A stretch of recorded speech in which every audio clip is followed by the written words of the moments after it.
By day, and for the past 23 years, Sherri Werdebaugh has taught writing courses at Bowling Green State University in Ohio.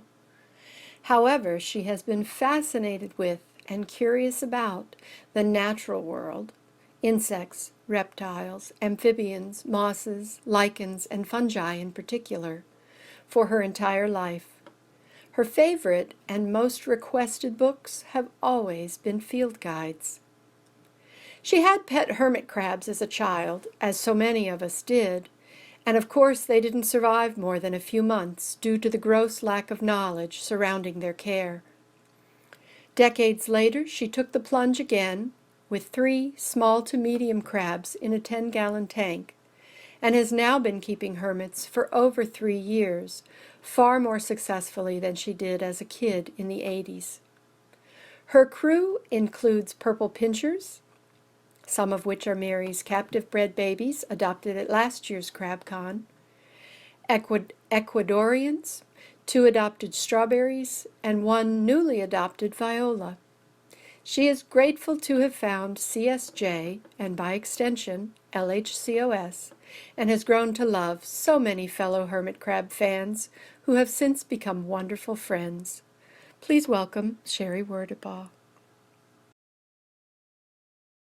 Hey everyone, I'm Sherri Werdebaugh, and thank you for joining me for The Great Crab Rehab, the story of William Robert. Okay, so William's story actually starts on the morning of September 22nd, 2019, when I got up to find him lying naked and motionless and pretty much limbless by one of the water pools. His shell was nowhere to be found, and as I mentioned, he was missing all limbs, including both of his claws, with the exception of 2 walking legs, and even one of those was injured. In addition, he was also missing 1 antenna, part of the other, and both antennules. The photo that accompanies this slide shows him shortly after I took him out of the main tank in order to isolate him, because when you find a crab in this condition, obviously, you don't want to leave him in the main tank where he's vulnerable.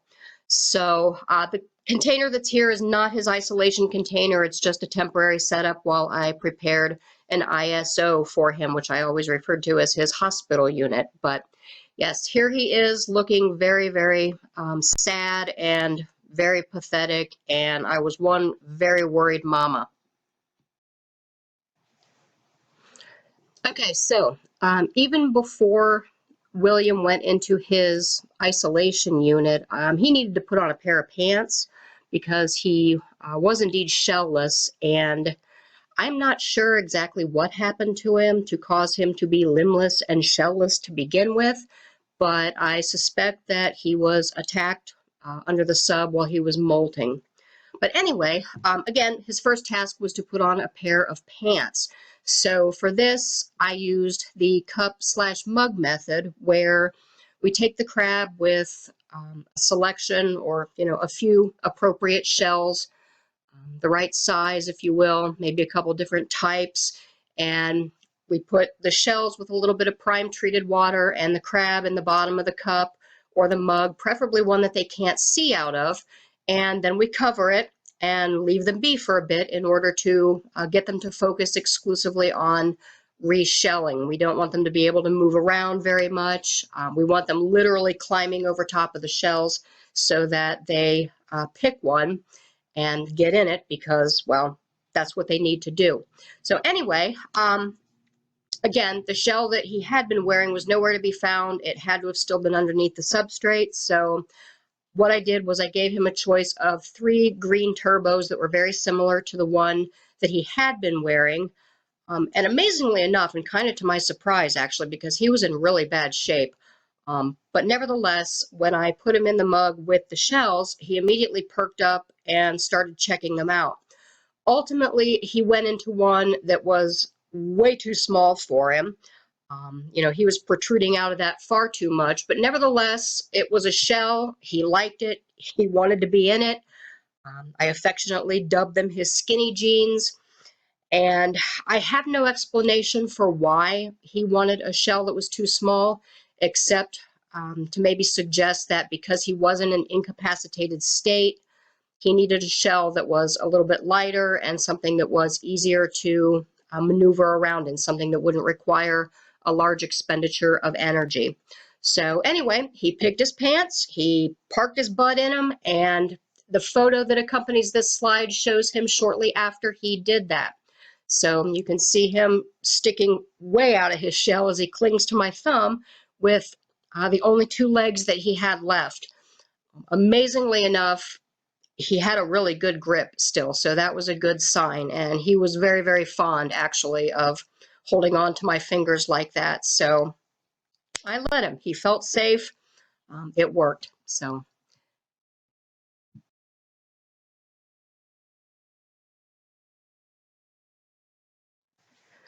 once William put on pants, it was time to move him into his isolation unit or his hospital room or his hospital unit, as I called it.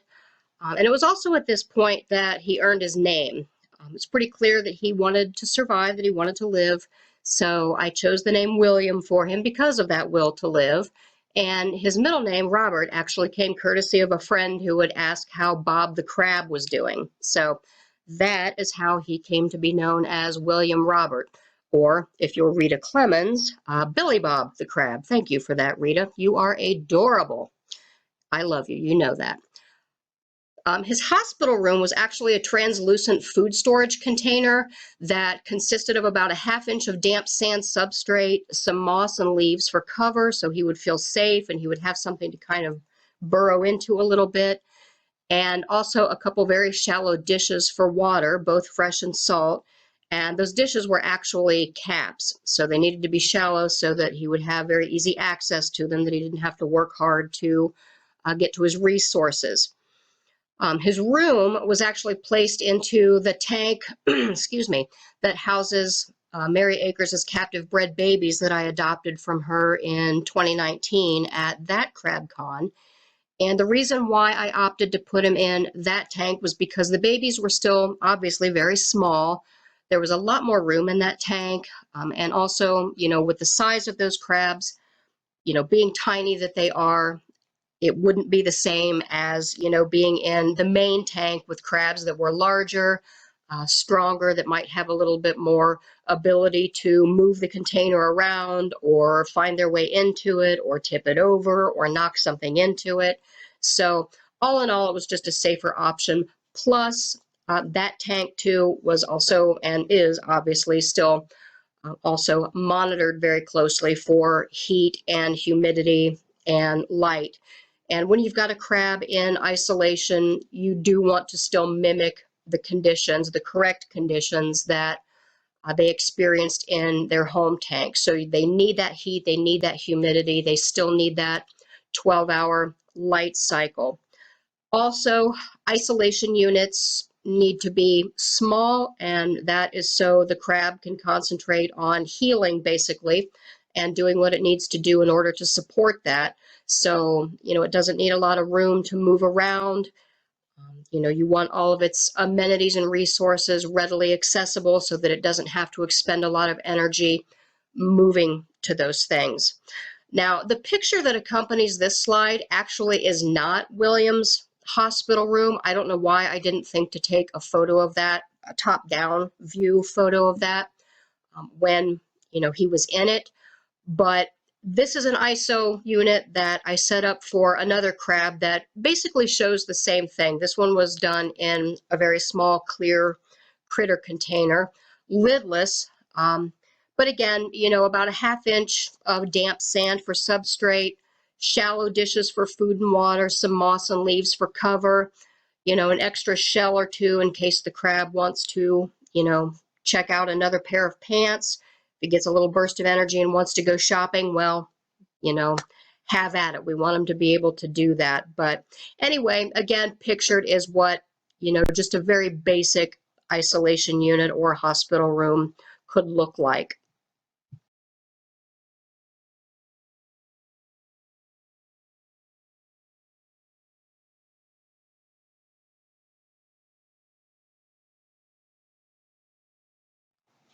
So normally we advocate crabs as being very hands-off pets, But William's situation was unique because he was missing both of his claws.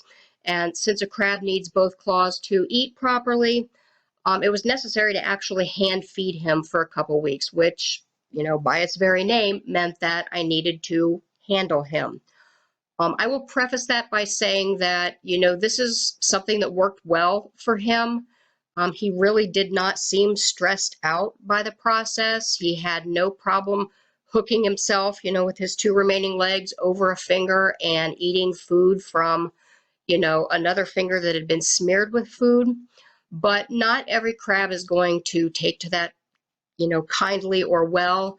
And if that's the case, that's not something that you want to force, because obviously stress isn't good. In a case where a crab isn't comfortable being hand fed, either by, the method that I used or by the toothpick method, which is described on the Crab Street Journal site under the Newbie's Guide in the section that deals with crabs with deformities and offers advice for how to take care of them. If the toothpick method or, a food smeared finger method isn't going to work in that situation, then a crab is going to need a very shallow dish with pulverized, powdered food that's accessible to a crab that doesn't have claws. They can guide food into their mouth using their mouth parts. Maxillipeds is the more technical term for that, and you can actually see those in the photo that accompanies this slide. They're the little tiny leg-looking things that are kind of dipping into the food there. So a crab can still eat, but he needs a little bit of help. We did this feeding schedule 2 to 3 times a day for a good couple of weeks, and he was amenable to it the whole time. Since he needed to rebuild his exoskeleton, he needed a lot of calcium, and he needed a lot of nutrient-dense food to help him do that. So one of the staples in his diet for, these 2 weeks was Mary Akers' popular Exo Mix, because it contains a lot of different, calcium type foods that are, a little bit chunky, but a lot powdery, so very readily accessible to a crab in William's condition. He also got a lot of other nutrient-dense foods. For example, again, Mary's Exo Mix made up a big portion of his diet, but he also got worm castings, green sand. Mary was kind enough to mail me some phytoplankton and brine shrimp eggs, so he had those as well. And he also ate a lot of her cabana banana mix as a treat. Crabs often have a sweet tooth, so, I would give that as an appetite stimulant and as a treat. And he would also eat a lot of Mary's color boosting mix as well. So I did vary his diet, but, again, there were some staples, and everything needed to be mixed into a paste. So something that, again, he could guide into his mouth parts, using his maxillipeds. I would use water for the most part to make that paste. Sometimes I would use honey, but, honey is something that you got to be very careful with, because, if it's too plentiful, it can get into a crab's modified gills and cause problems, including suffocation. But also, honey is more of an appetite stimulant, if you will, and it also offers a quick burst of energy to a crab who needs energy. But in and of itself, it's not abundantly nutrient dense. So it's often touted as being, a primary healing food, when really there is no such thing as a healing food. Any food that supports a crab's processes and function and regeneration of limbs, in William's case, can be, categorized as a healing food. So, I personally choose, to use the phrase nutrient dense foods, things that are healthy, that offer, an abundance of nutrition to a crab that is ailing or even perfectly healthy. But anyway, you can see in the photo there, he's hooked over my finger and he's guiding food into his mouth. And this was our routine for like 2 weeks. And again, 2 to 3 times a day we would do this. He didn't appear stressed out by it. He actually ate very readily, which was awesome. He had a great appetite. He had a good grip. It was very clear that he wanted to live. So, this was a really neat experience for me. It was a really good bonding experience and just an amazing process to watch because, I don't like to anthropomorphize animals, but, I really got the sense that he knew he was being helped because he did eat eagerly. Also, going along with this slide and also just this, spiel on food in general, I tried the toothpick method with him, which again is described on the Crab Street Journal site. The URL here is at the bottom of the slide, but if you can't see the URL or, you don't want to write it down or whatever, go to the Crab Street Journal, the main site, go to the Newbie's Guide, scroll down until you see where it talks about aiding a crab that has physical deformities, that's missing limbs. The toothpick method is described there, as are other methods of feeding and other advice for helping a sick crab. But anyway, he wanted nothing to do with the toothpick method. He actually ran away from the toothpick. He wanted to do things on his terms and in a way that he felt comfortable. So hooking himself over my finger was the way to go. And again, this is just the system that worked well for us. I had to play around until I found something that he was comfortable with. I would encourage you to do the same with, your own crab in a similar or the same situation. Don't force something that isn't working. The stress isn't going to be good for them. Play around with, feeding until you find something that works for your particular crab. After a while, it became clear that William was actually doing pretty well with his healing process and with eating and moving around and forming gel limbs and all that good stuff. So eventually I started letting him shuffle around in a dish with food just so he could kind of get a little bit of exercise and also forage a little bit, if you will. And if you look at the photo here, he actually looks incredibly awkward, but he was really able to get around pretty well with just those two walking legs. And his face is lowered, but it's lowered because he's actually dipping his mouth parts into the food in this photo. So, he's not lying there motionless. He's not suffocating. He's not, um, you know, unable to move or anything like that. He's actually sitting still and eating in this picture. And that's something that, he did quite frequently. This is another photo of William eating, but if you look closely here, you can actually see that he is forming gel limbs and they're actually progressing quite nicely. They were increasing in size during this whole process, which was another sign that his recovery was coming along well. Um, in this photo, they're the shiny, smooth, kind of peachy appendages that are forming along his sides. They started out as these translucent, really small little white nubs that eventually took on more distinct shape and color. But yeah, at this point, we started kind of referring to him as Lieutenant Dan after the character in the movie Forrest Gump, because, well, he was getting new legs and that was exciting. He was doing what he needed to do. And it was also good evidence that the process that, I was following to get him to this point was working as it should.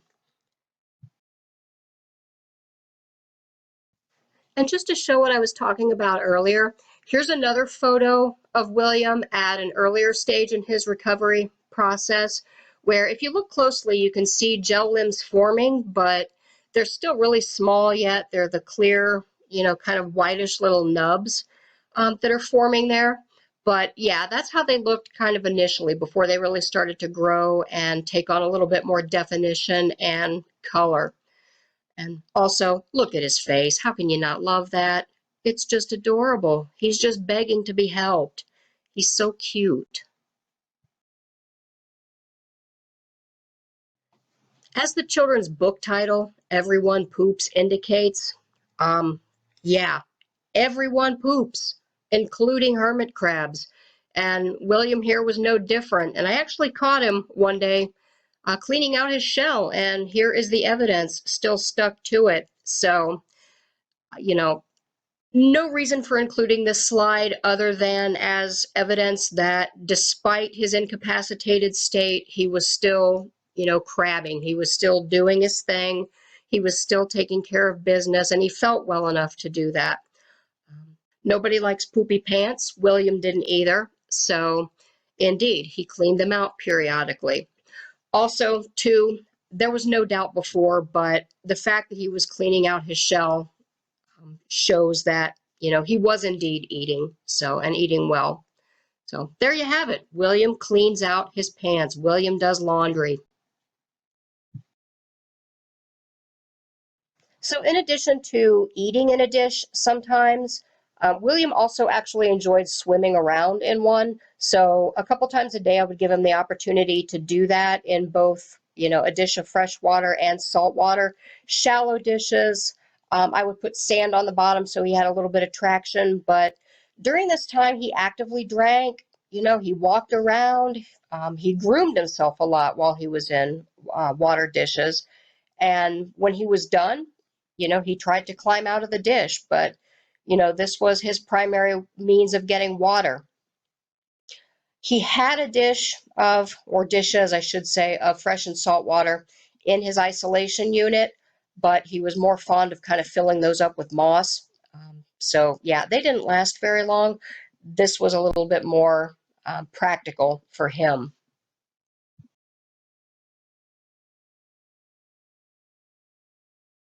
So aside from handling him for feedings and watering, I let William kind of just do his own thing in his hospital room in order to minimize his stress as much as possible.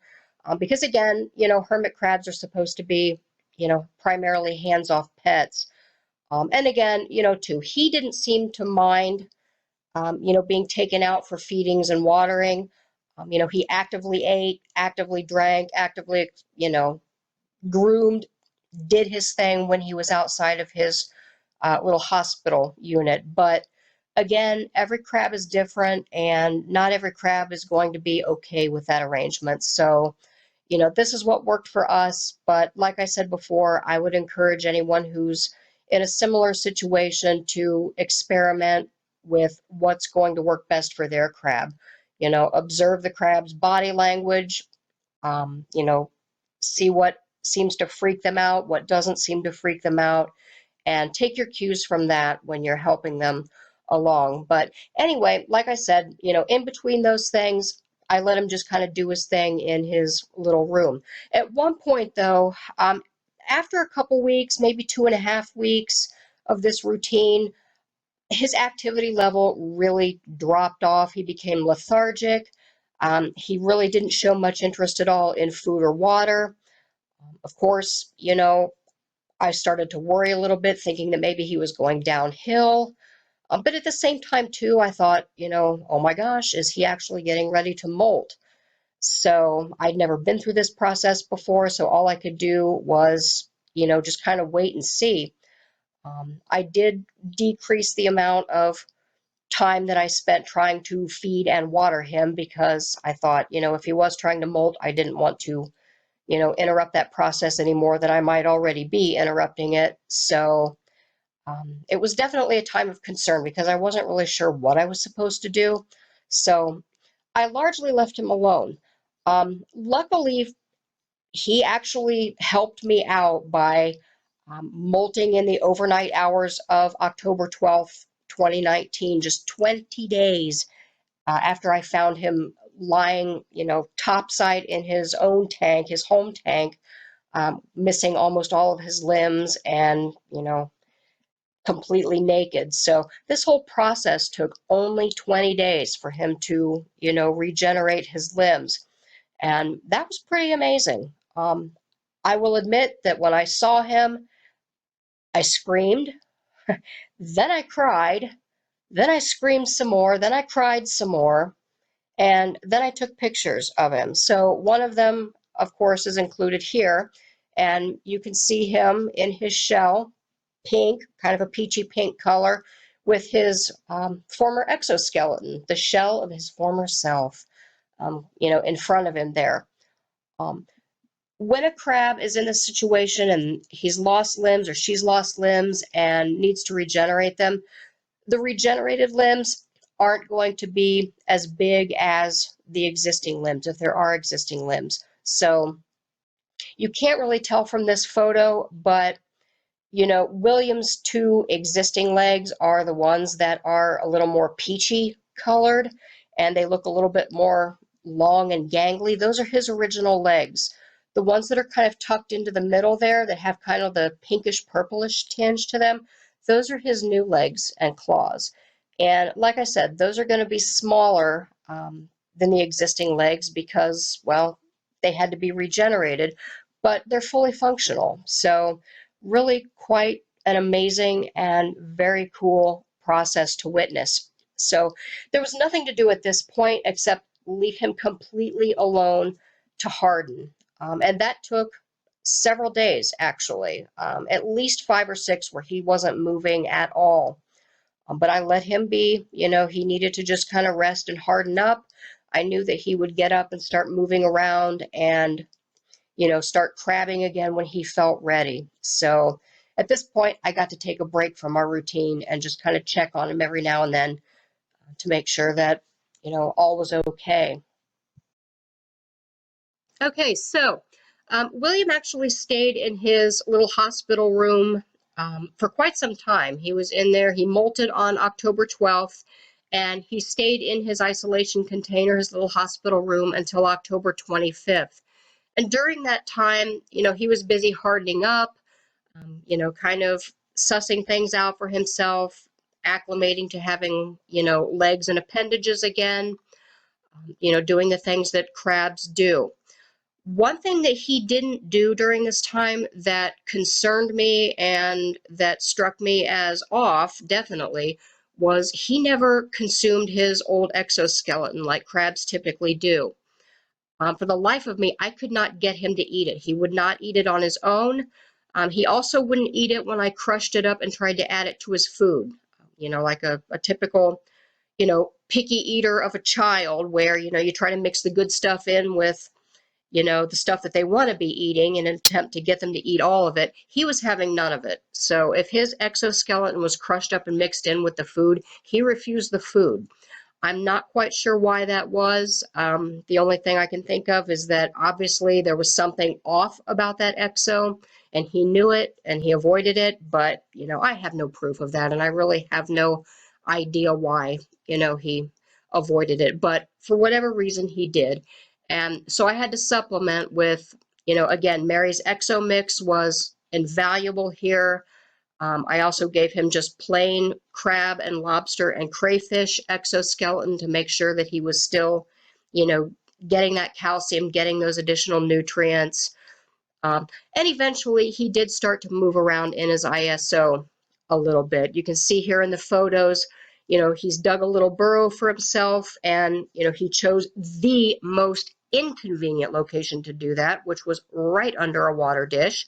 So there's evidence, as to why I would take him out to give him water, because if he wasn't piling moss into the water dish, he was doing stuff like this. So the water never stayed in the dish, in other words. But, there was activity. He dug a burrow. He clearly wanted to be underneath something, and that something was his water dish.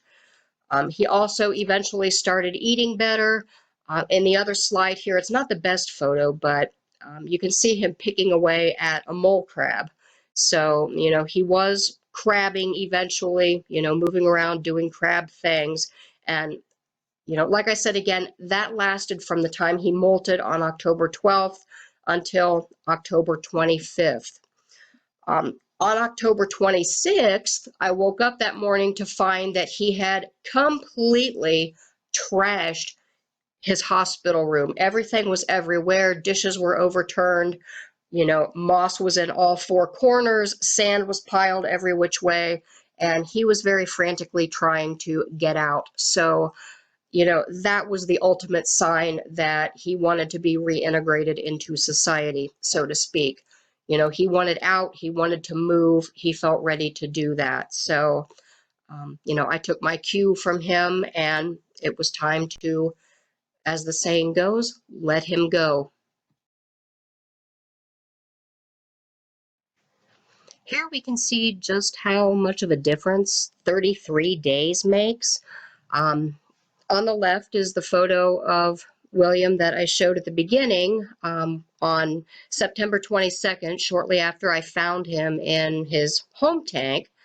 And on the right is a photo of him that I took on October 25th. So 33 days later, after he had molted and hardened up, and it was pretty clear that he was ready to, kind of get back into society and be a crab again. So this whole amazing process was done in 33 days. He went from having, only two walking legs to being a whole crab again. And that's really, really cool and really, really rewarding too.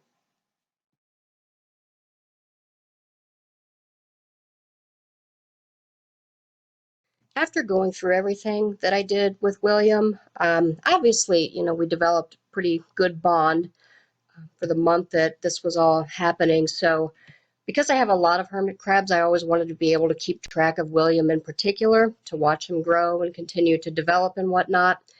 And so I decided that, maybe I would put him in with Mary Akers' babies.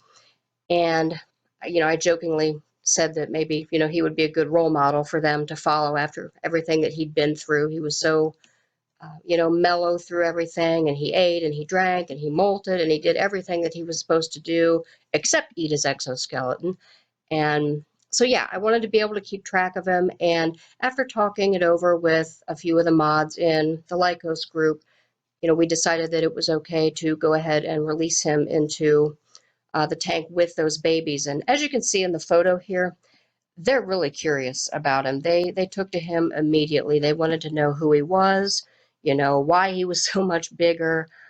They were very interested in what he was doing, and they just followed him all over the tank like little puppy dogs. If he was in the food dish eating, they wanted to be in the food dish eating. If he was climbing, they wanted to be climbing.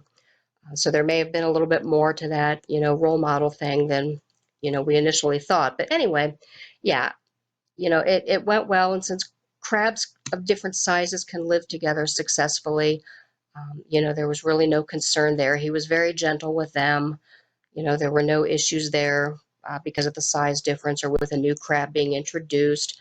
They were very fond of taking piggyback rides on him, but no, they all interacted very, very well together. It was very sweet to watch. And, I may have teared up more than once, but yeah, so, here he's come full circle and he's been reintegrated.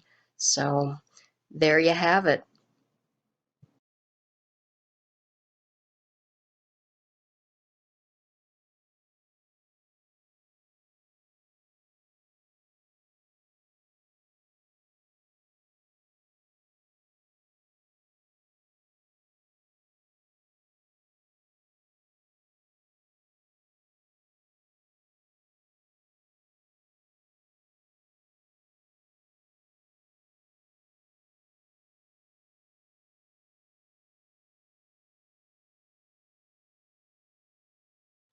Just to conclude, if you happen to find yourself in a very similar situation or the same situation with an incapacitated or injured or deformed crab, my advice would be to do what I also initially did, which is go to the Crab Street Journal site, the main site, not the group site, although you can find it there as well. But go to the Crab Street Journal site, go to the Newbies Guide. The URL is included here on the slide.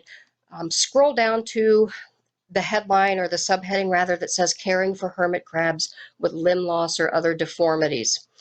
There you'll find advice on, feeding, isolation, lots of different helpful tips and guidelines and whatnot to help your crab through that, experience. That's what I largely follow. That's where I went first for information.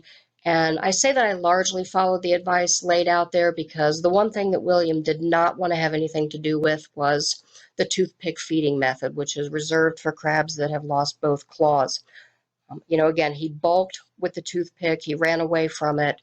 So, I had to find a different method. And I happened to have food smeared on a finger one day, and while I was holding him and trying to do something else at the same time, he actually found the food on my finger and started eating it. So, we kind of happened upon that method by accident, but he liked it, and so that's what we just did for, those few weeks. But anyway, again, the bulk of the information that you need can be found in that section on the site.